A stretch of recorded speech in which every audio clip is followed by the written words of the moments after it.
everybody? Welcome to another edition of My Darkest Hour. So glad to be back. Been doing so many things. I tell you, the filming that we've been doing, it's just been crazy. But we're finally wrapping it up. So we're going to have a new episode out for you guys. Make sure you go to Paraflix and subscribe. Follow us on iHeartRadio, Live Paranormal, uh, Google Podcast. The list goes on and on and on. I'll have all the links in the settings. And also don't forget to go to our YouTube channel. Really appreciate all the feedback and glad you guys are enjoying the content that we're having, especially on the TikTok thing. I'm just putting stuff up there and you guys are loving it. And I really appreciate that. And I love all the comments. I hope you're having a great experience. So moving forward, I got a great guest on tonight. A lot of you guys know that I was a speaker at the Parapod Festival back in April, which was amazing. We did the ghost town and everything, and you guys were along for that ride. That was very, very great. But I'm glad to have one of the speakers who was there, Colby Rebel. A lot of you guys know about. She's a well-known psychic, internationally known. There's a lot of great work. She has been nominated or actually received Best Psychic of Los Angeles in 2022. So that wasn't that long ago. So I'm sure she's just doing the same exact thing and killing it out there for all the people who want to reach out to her. You can always follow her on colbyrebel.com. That's ColbyRebel.com. Check it out. Book a session. She's really good, world renowned. A lot of people will trust her. I am looking forward to bringing her on. So let's just go ahead and do that. We're going to bring her onto the show right now and get this party started. Coming out of the green room, and here she is. Hello there. How are you? Hi. Great to see you. Thanks for joining me today. Like I was saying, we got a lot of followers, and they follow us either with the audio. One thing I noticed that a lot of people, the ratings go up on the weekend. So I realized that people are cleaning their houses and putting the podcast on in the background, listening to it. So I totally get it. So we'll get a lot of hits on that, plus the video on the YouTube channel as well. So thank you for joining us. So, like I was telling you in the beginning, I like to talk about the history, where we came from, what we did, and how the involvement of what we do. I do a lot of the paranormal interviews, and I see people who get into the paranormal, and I always ask them about that. With you being psychic, let's go back to the beginning, and can you tell us about growing up as a child and your development and how you discovered you were psychic? Yeah, thanks, Stefan. It's really interesting. So my very first experience happened at the age of 4. So, and it's still such a clear memory for me. My grandfather, who had recently passed, came to visit me, just came to my bedside and went and I went and told my mom just kind of what he was saying, and so my mom was really shocked, as one could imagine. And but I didn't feel fear or worry. And another time we were going to go rent a house, and I walked into a house, and in the back room there was a cedar closet, and there was just the spirit of a lady in the closet.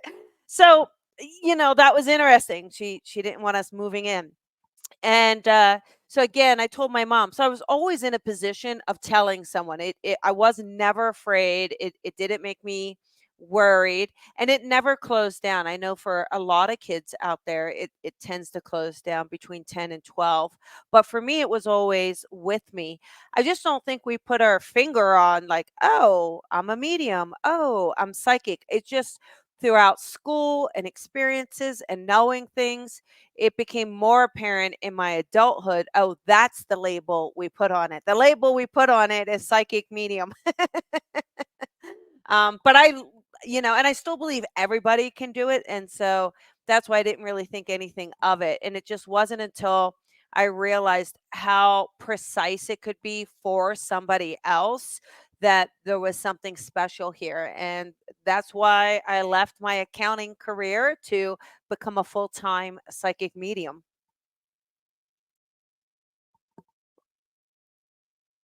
Oh, you're muted. Oh, like I was saying, I just didn't want any background noise to interfere with what you're saying. Uh, when you were a child, you would have to explain to your parents or whoever. It's like, well, hold on, there's somebody over here hanging out in the closet, or there's grandpa's here, he's visiting, and he says hi, and he's looking for something. These are such great beginning stories. I was thinking about the other day. For me, I'm well known as a paranormal investigator. Yeah. I've been doing that for over 30 years. But I grew up psychic, and that's how I started. And when I wanted to become more involved with the paranormal, I wanted to do it from the scientific aspects. I already had my thing going on, but I was thinking about the first spirit that I remember, like being older. Like, of course, I'm a little baby and I'm looking at things. And tell me you're talking to whatever wasn't there, and I'm like, okay. But the first time I was really um, focused on a spirit was my uncle who passed away. Oh. I remember we were leaving his funeral, and I'm sitting in the back seat, and I'm pretty young still, and I'm just like looking out the window and stuff, and I see him. I see him everywhere. We're Yeah. driving down a road, and there's a car on the side, and that person, I look at the car, and that's him. He's just like staring at me passing by, you know. And I kept seeing him everywhere, so I kind of put those together. I was like, wow, our families are always with us, and they always Yes. come to visit, And I love the stories of Grandpa. I woke up and there was Grandpa, and he was smiling and he was talking to me, or whatever, But we always feel the loss when our family dies and passes, but we always have to remember they come back all the time. All we got to do is think about them, and they're going to come back to us. Oh, So, yeah, absolutely.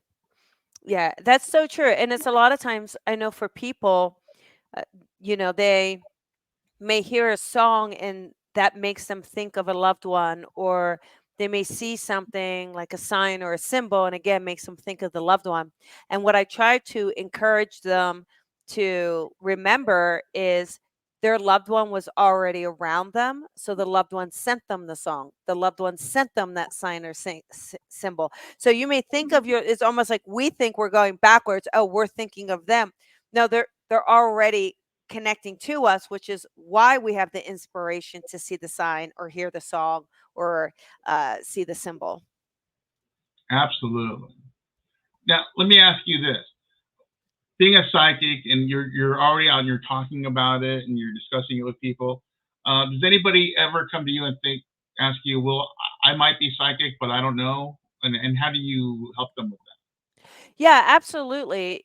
I actually train a lot of students to help deepen their connection, really understand their gifts. It is something that you can practice and get better at if you have the gifts, so to speak. And when someone asks me, "Do I have it?" There's just a certain few things that you ask them, y- you recognize there's a few characteristics, as I'm sure you know, Stefan, is one is someone who's psychic is very empathic. They can feel the emotions of somebody else. They can kind of walk into a situation and gauge it without even knowing anyone. You'll know someone's personality, maybe something they're thinking. You'll pick up on the dynamics of something. That perception, that clear perception is a psychic faculty. So, or you meet someone and you just have a feeling that they have a father on the other side, or feeling like something just happened, right? And again, that is that extra sensory coming in. So when these experiences happen, that really starts to direct me up. Yes, something's going on with you. Absolutely. And like we're talking about in the beginning, everybody has that little bit inside of them. They just need Yeah. to develop it. A lot of people, it kicks in after they've had an accident or a traumatic experience. A lot of people have the ability, they just need to learn how to focus on it and expand their emotions and their Yes. vibration, putting their feelers out there, and it's what they're experiencing. Very Yes, true. absolutely. We call it expanding your awareness. The more you can expand your awareness, then you pick up on things so quickly and easily. A thought, a picture, a feeling, a knowingness, a taste, a smell. All of those come in much more clearly. Yeah, I've experienced that a lot lately. I have my mom's car. When she passed, she wanted me to have her Oh, car because it's a really nice car. And sometimes when I get it in it, I just get hit with this whiff Yes. of perfume or a certain smell, and I'm just like, "Mom, you hear like her vanilla like hand lotion that she used to love and stuff?" And I smell that like a lot lately. Oh, But I've yes. always been walking around saying I miss my mom, thinking about my mom. And all of a sudden, get in the car and it's just overwhelming. It's like, "Oh, hey, mom." Yeah, she wants to make sure you're driving her car okay, so she's gonna drive with you. Yeah, oh, slow down, slow down. Yeah, Going yeah. too fast, that kind of stuff. Exactly. All right. So, you've already talked to your family about you being psychic. You were talking about how you were telling about your grandpa. And what was their reaction? Did they say, "Oh, it runs in the family," or "That's interesting," or what did they say to When I first came out of the spiritual closet, as we like to say, so the first person I ever told was my sister. So she was the first family member. So it's an interesting story. I'll share if you don't mind. So I was in tax accounting. I was a tax manager at that time, but this was the calling was just so strong and so clear, and I knew I was going to make the move. So I called my sister to tell her, and she was excited. She was really right on board, and I think she got it right away. And I hung up the phone, and then I called her back and I said, I really feel something about you. Do you mind if I tell you? And it's really personal and private, but is that okay? And she said, yeah, of course, whatever you want to say. And I said, I have a feeling your husband is cheating on you. you? Oh, And she was like, "Oh my god, I haven't told anyone. I have been suspecting him. I can't get into his phone. Things are really strange and things are really weird. I haven't been eating. I've been so stressed." And I said, "Well, let's catch him." So then it became this mission of me, my grandmother, and my cousin and a friend.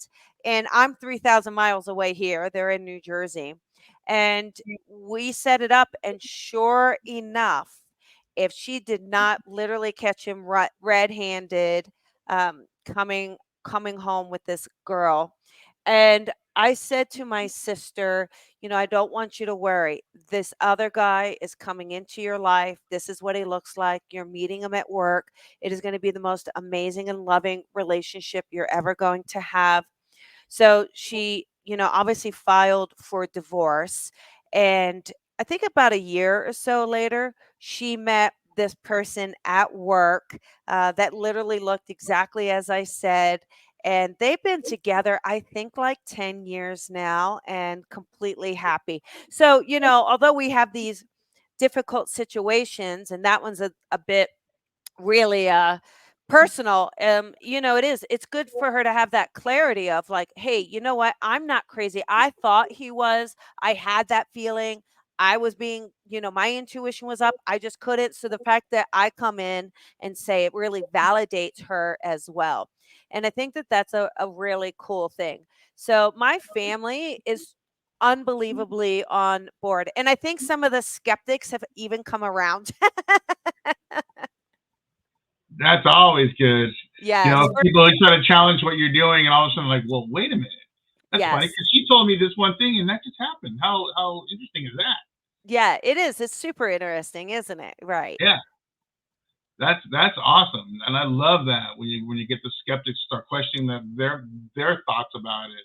Yeah, there's Because no they way she could have known it. No, they know logically there's no way I could have known it. And so they start to go, huh, I can't explain it, but there has to be something. yeah, that's incredible. All right, let's talk about. You were saying you used to do accounting or whatever. You worked in an office, Mhm. and then you had the moment where you decided to take that leap of faith and say, you know what, I'm going to go over here and do this for a while and see how this works out. We talk about that because I'm sure there's a lot of people out there that are like that. They're on the fence of making that big next move, but they're not sure. Like, I don't know.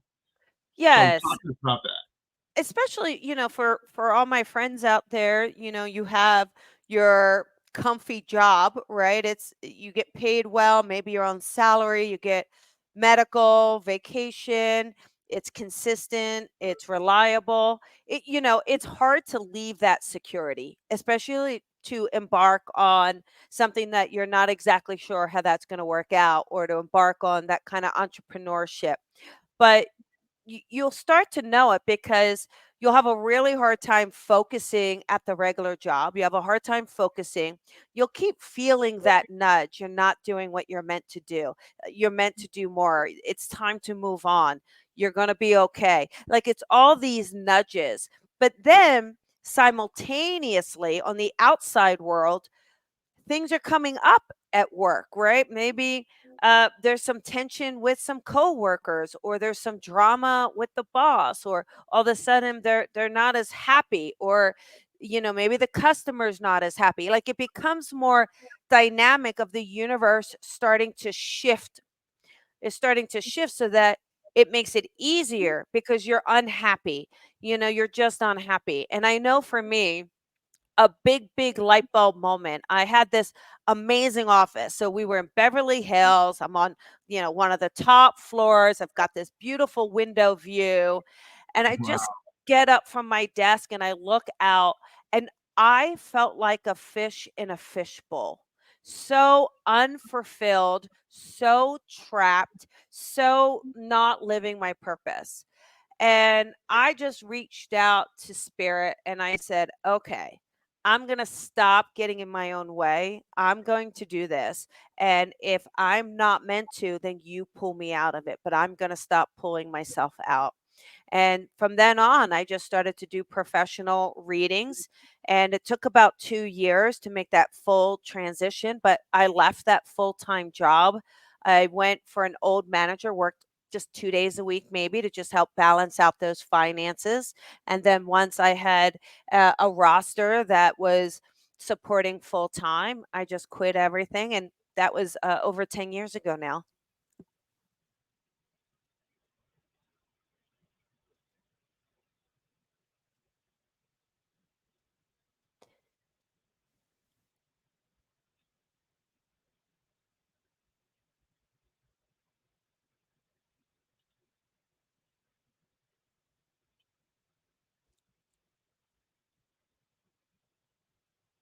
Are you there? Yeah, I'm sorry. Oh, It froze for a second there, and I wasn't I, sure if it was just my computer or what. So I'm sorry, I didn't get that last part. But yeah, okay. exactly that. You're coming to this realization of your life. It's like, Yes. okay, I'm just like you said, a fish in a fishbowl, swimming around, just doing the laps, and just kind of getting through. And a lot of people are like that. It's funny because I this was millionaire guy, and I was talking to him, and I said, well, what are the steps basically to become a millionaire? And one of the first things he said was, don't take a paycheck. Yeah. I'm like, well, what do you mean? You have to strive? He's like, yeah, I get it. But don't be in a point where you're just complacent, taking some paycheck, working for somebody else to get through. If you Right. want to succeed, you have to rely on yourself. What do you want to do? And it's like, wow, that's great. I'm gonna quit my job and just focus on doing the paranormal radio stuff and the TV stuff that I'm doing. It's like I never thought about that. And then I have a well-known friend, John Zaffis, who's a very huge paranormal investigator in the world, and he said the same thing. He was working at some job, and he was just miserable all the time. And then he told his wife about it, and she says, "Well, why don't you just focus on the paranormal for now?" Because he ended up losing his job at one point, so he's at the crossroads again. What am I going to do now? Mhm. So I said, just invest in yourself, and that's Right. what he did. He wrote the book for the movies, The Conjuring, which is a true story, and all this stuff, and things started lining up for him. He started following his own path and his own dreams, and the universe was giving it to him. So yeah, go man, go. This is you, and it just makes sense. And I get a lot of people are scared to do that, but sometimes you have to just rely on yourself and just go for it because that's how dreams are made. Yeah. You might not make millions and millions of dollars, but you'll make enough to survive to keep doing it. But you'll love what you do every single day. You look forward to the next move. Yeah, absolutely. And the thing is I try to remind people, some people are like, well, what if I don't make enough money? Or what if I can't do it? What if I fail? And it's kind of like, think about your life. I mean, how many times did you really not show up for yourself?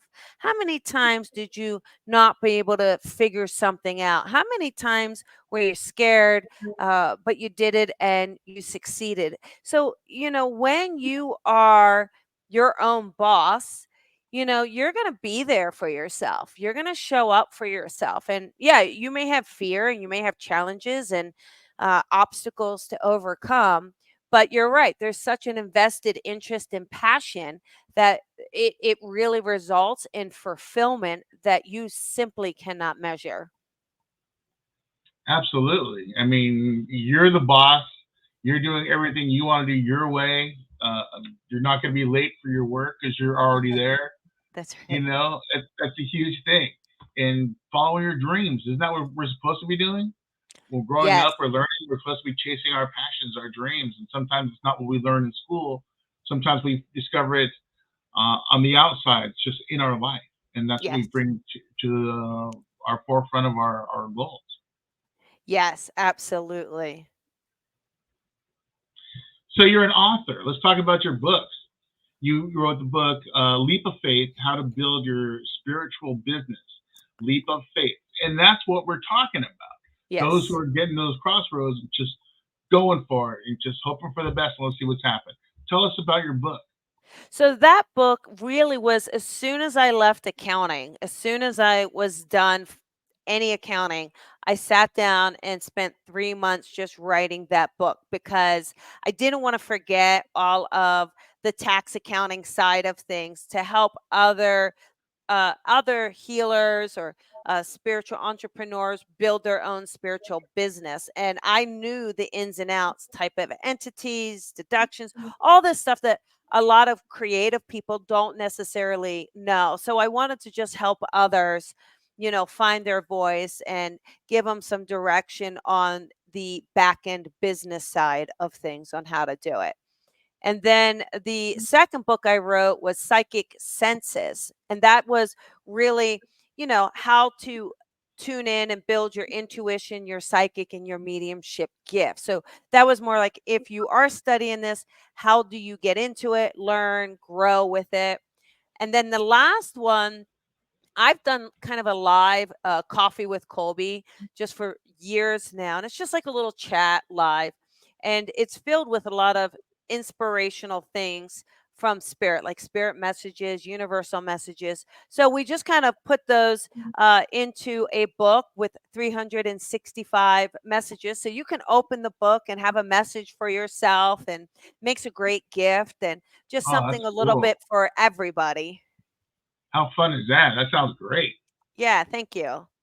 Absolutely. And where can people find your books? I know you can go to the website and have the links here, but where else can they find the book They can also or find them book? on Amazon. Amazon has the books. That's going to be the quickest way, especially if you're Prime. Absolutely, get it tomorrow. Order it now. Hmm. Yes. Awesome. So that's Leap of Faith: How to Build Your Spiritual Business and Psychic Senses. Make sure you guys check those out. If you do review her or whatever, let her know what you think of the book. Give her a thumbs up. Make sure everyone follows her. Go ahead and link that. That would be awesome. So for the future, like not for the future, I'm sorry. For right now, what do you spend most of your time doing? Are you getting a lot of bookings? You're spending time with clients? Yeah, so at the moment, right, the client roster's pretty busy and full, which is great because I love just connecting with people in a one-on-one session. It is really nice to give someone that clarity, that connection to really help them when they are at a crossroads in their life. And I'm also doing some events. So I have quite a few live events coming up. They're going to be on the East Coast. They're coming up in October. So we're really preparing for that. And I know another book is coming. I'm just kind of waiting to write it, but I'm pretty sure I'll be writing it very, very soon. That's awesome. Looking forward to that. That would be great. Thank you. Awesome. So you're very busy, of course. What about your radio show. I know you did the Colby Rebel Show, which is Yeah. a podcast, and you got Best Spiritual Podcast, which is awesome. Congratulations on that. When do you have time to do all these things that you're doing? Thank you. Yeah, the Colby Rebel Show was super cool. I couldn't believe I got that award. I was very, very honored and surprised, and it was really great. I do that show once a week live. And, I love it because it's an opportunity to get back to people. So, it also shows the process live, without all the editing. You have all the TV shows and everything, but they're so overly edited that I think people have a misconception that, that's how a reading goes. And it's like, wow, yeah, post edit, post production. So I like to do it live so that they get the experience as a community to watch something, to get a feel for it. And they also get to see that process live, and to see how genuine and authentic, and that there's something so special there. So that's what we do. And then sometimes I have guests on the show, which is still really fun and cool. So yeah, that's the Colby Rebel Show, and kind of what we do around it. That's awesome. That sounds like a lot of fun too. I love it. And Yeah, I what love doing it. and, and what nights and where can people find your show? So the Colby Rebel Show is live Thursday nights at 5 p.m. Pacific time. And the easiest place to watch it really is Facebook Live. If they're on my Facebook page, my professional page, that's the best and easiest place for them to watch it. Oh, that's awesome. So they can just go through their Facebook stuff and all of a sudden, hey, it's time, and That's put a right. link in and come check it out. Yeah, And and if they follow my page, so for anyone who follows my page, I usually put an announcement on it. So you'll kind of get an alert that I made a post. And so when you see that, you can submit your name and submit your story. And if you're chosen, then we send you a link to bring you on the show for a free reading. oh, that's awesome. See, you Yeah. can watch a show and get a chance to get a reading. That's amazing. Yeah. It's kind of fun. That's cool. So what about the future? What do you have planned? You gonna? I know you just said you're working on another book. It's going to be coming out. You can start working on that. What about for any more appearances? You doing any more conventions coming up? Not nothing that's on the books yet, but there is some plans for maybe some TV appearances and things like that. So we're trying to in the works with some things, to kind of get that word out there a little bit more, and to share the message of spirit. I don't do paranormal work. I've always been interested. So what's interesting too, Stefan, a little kind of little secret about me, I am obsessed with true crime. I mean, there's just such an ability that when we have something, I can just kind of tune into the victim or the perpetrator. And it's this unbelievable thing that I find fascinating. And there's also a definitely interest in the paranormal. I just think sometimes there's a darker side of it that maybe doesn't exactly work for me, but I still love, the idea and the energy of what's happening or what did happen, the residual energy that we're picking up on. So I could totally see myself doing something in those genres at some point, just because I do really love them. It's just more of how can it be represented in a beautiful way rather than a fear-based way? You know what I'm saying? And that's how I would Yeah, love to be a part of it. yeah. I some of the shows nowadays, it's all based on fear. I'm known for ghost adventures. I do a lot of ghost adventures, and their primary is looking for negative entities and stuff, looking for Yes. Mhm. darker shades, so to speak. And I totally get it because that's what people want to watch. They want to be frightened. They want to watch the show and go, "Oh my God, they're in the dark, and there's something. There might be something in there. Somebody got possessed in that room once. Oh my God." And I get it. I get it. I used to do a show that was a lot like that. We're trying to find the problem, and we're gonna cast it out. We're gonna throw down, And then I started thinking about it. I'm like, what are we doing? That's not what I'm supposed to be doing. And then I watched some of the other shows do that, and I'm always brought on as a consultant for HBO or whatever I'm working on. And I'm like, I don't want to do that. I don't want to do that. I'm not looking for that. I'm looking to present a story about either a person, a place, or a thing. And I started doing these very beautiful Victorian houses that have a lot of hauntings and stuff on Oh, it. And yeah. I did a show with a big paranormal TV show, and it was just focused on these little things, and that was what the show was about, trying to get reaction from these little spirits. And I'm like, wow, they have totally missed this giant property, this beautiful home that goes back to the 1800s, and the people who lived here were Yeah. legends, and like they're not even talking about that. So I decided, I met the owners, and I went back and I said, hey, I'm going to do a documentary now at your house, and I'm going to investigate it this way with open and love, and the spirits of the house saw that I was doing that. I wasn't the regular guys coming in trying to provoke someone or talking smack. I said, hey, have fun with me. I got all this stuff. Let's play together. Let's talk. I love your Yeah. house. I love this. And it changed everything. And then I started getting into that habit, and it's been going really good. So my new show is all about many documentaries about these beautiful places and the homes and the people. Some of them aren't so great. They're not very nice people sometimes, but there are a lot of good ones. But I just want everyone's story to be told, and that's what I focus on. I love it. Yeah, I think that's exactly, it just feels so in alignment, and I think it is wonderful to share the stories from that perspective. So that's incredible. I'm so happy you're doing that. It makes a difference, because Yeah. being beings, we go into environments, we go into all these different energies, and we put our feelers out there. And if our energies are vibing together, everything just flows. If you're not Yes. vibing and the provoking and all that stuff they do for TV, it's like, dude, stop, just enough. You're just Yeah. making me go not want to hang out with you. They're already sitting in the front yard waiting for you to leave, so it's like you're not getting anywhere. Yeah, So exactly. I do Exactly. believe in positive positivity and love. That makes the world go around. Yeah, absolutely. Yes. All right. So, do you ever do any of that kind of stuff when you go on the shows and people try to ask you if they can contact like their grandmas or their moms or family members? I don't think I've done it for a show except my own, but it's something I could easily do. So if I went into one of those Victorian homes, I'd absolutely be able to say, okay, who lived here, what was it like, what happened.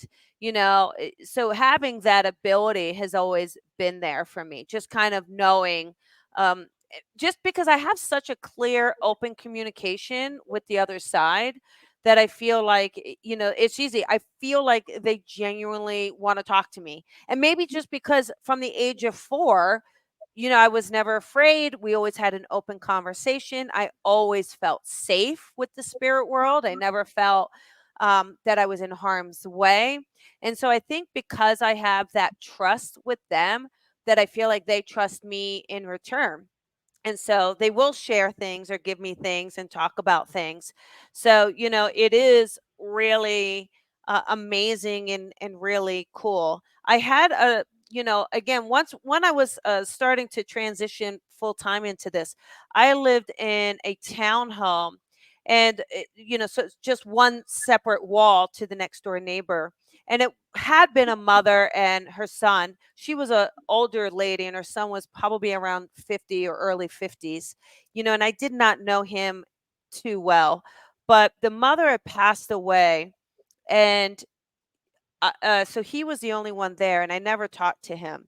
But I was kind of at the table one day studying, and I got this like massive, like, anxiety and a feeling of, oh, Randy's dying. That was his name. Oh, Randy's dying. So I call a neighbor and I said, hey, I think Randy's in trouble.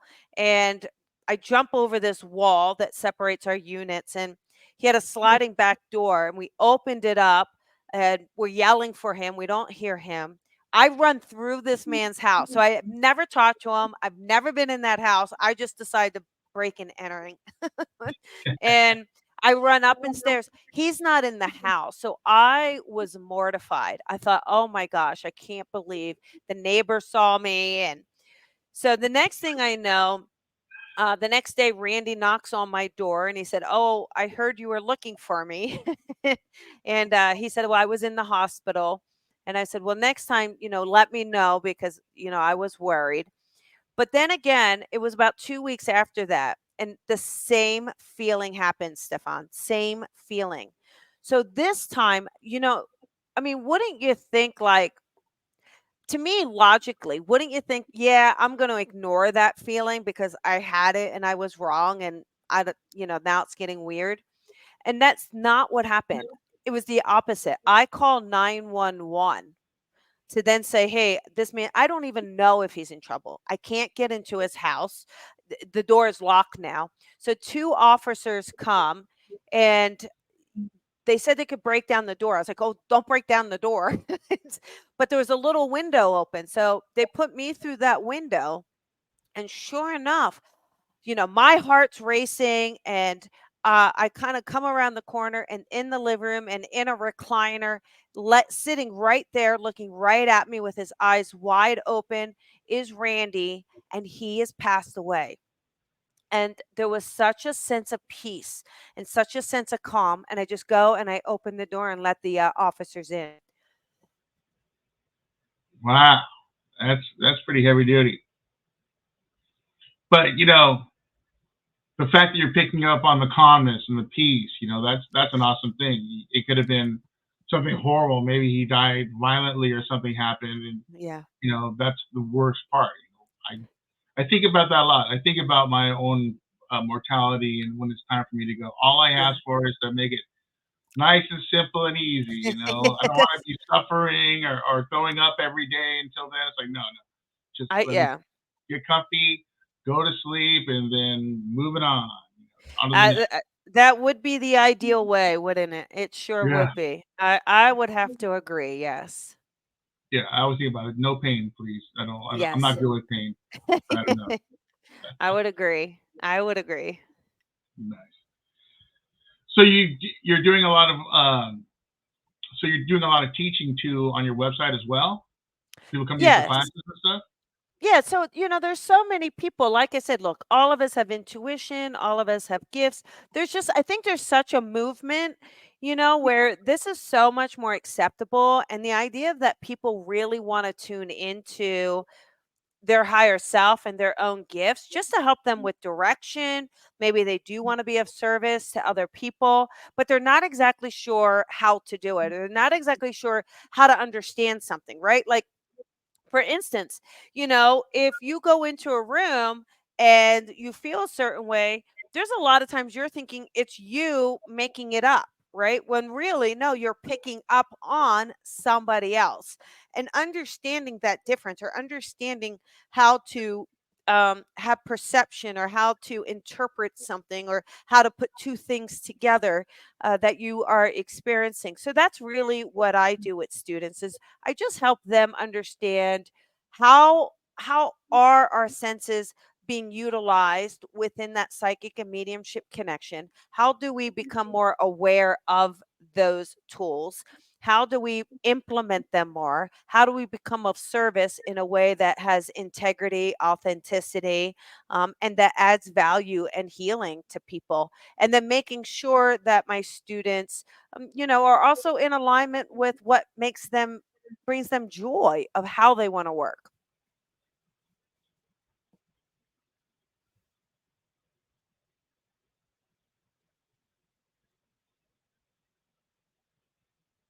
That's awesome. Guiding them through all the questioning and what they have, like we said in the beginning, getting them the right answers to get them on the path is awesome. Yes, yes. Do you do classes like do it weekly, or do you have to they make a reservation to do a class, or how do you do it? I teach at No. a university, so that's why I'm asking. Oh, that's great. So I do them we go in cycles. So there's normally like a series of 4 classes for practice, and they kind of run periodically throughout the year. So if someone is, on my website or on my email list, then they get in the first know, right? They're going to know firsthand, when those next classes are coming up. And there are times where there's been a 1 day workshop or 2 hour workshop, things like that, working on a more of a specific modality. But yeah, it's a lot of fun. I have a great time with it. And I really do enjoy teaching and helping people connect.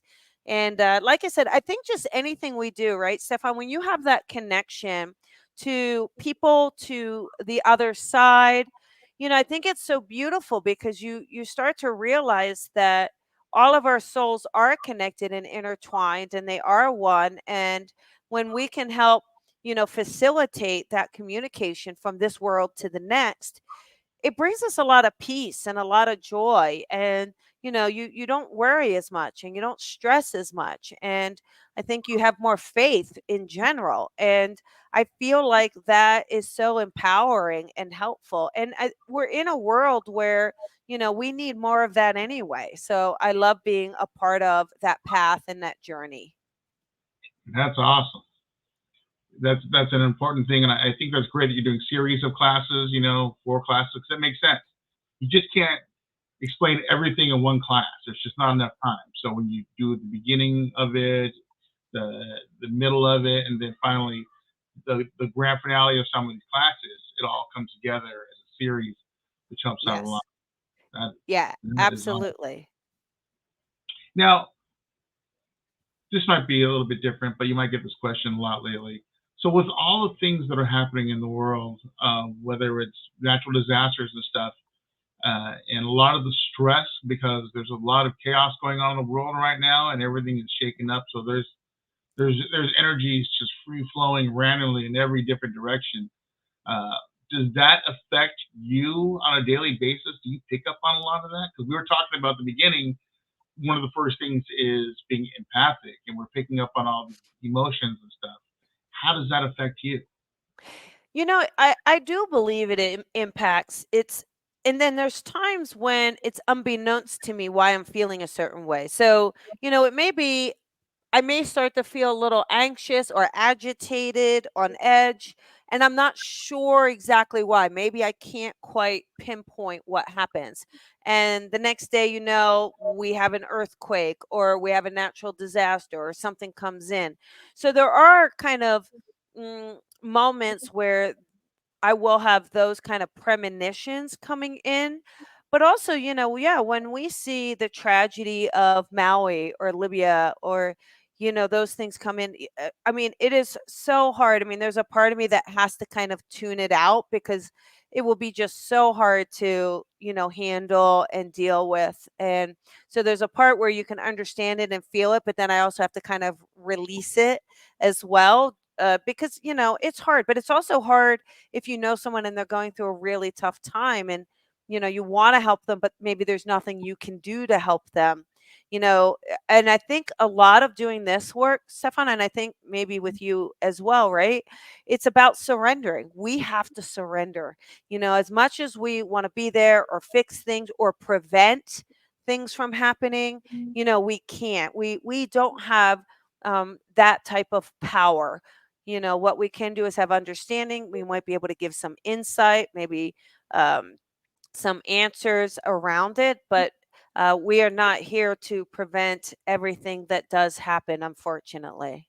Yeah, it's crazy, and we all we can do is try to stay positive and hope for the best. Yeah, But I yeah, was just wondering about that being empathic because sometimes I'll be doing something, so I can put whether I'm on the computer or just doing something.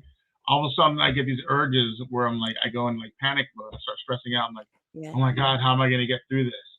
Or oh my god, yes, my life is horrible. It's like, wait a second, my life's not horrible. Where is this coming from? My life kicks ass. Like, what? Where is this energy coming from? Or you yeah, just feel down. I used to think that I had like chronic depression, but then I'm like, oh no, I'm just picking up on all these random. right, And I try to describe it to people. It's like being in the water in a pool and something. All of a sudden, a current comes by and it just kind of runs into you like a little tiny wave and stuff, and it affects you that way. You're just coming across this energy source of depression, and it hits you. You're like, oh man, that totally sucks.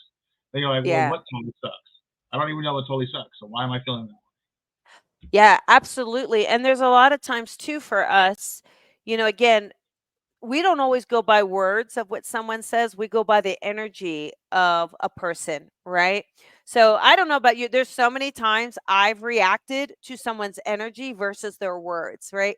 Their words may say, well, thank you, have a nice day, but their energy is unhappy at their job. Their energy is they don't want to be there or they don't want you there.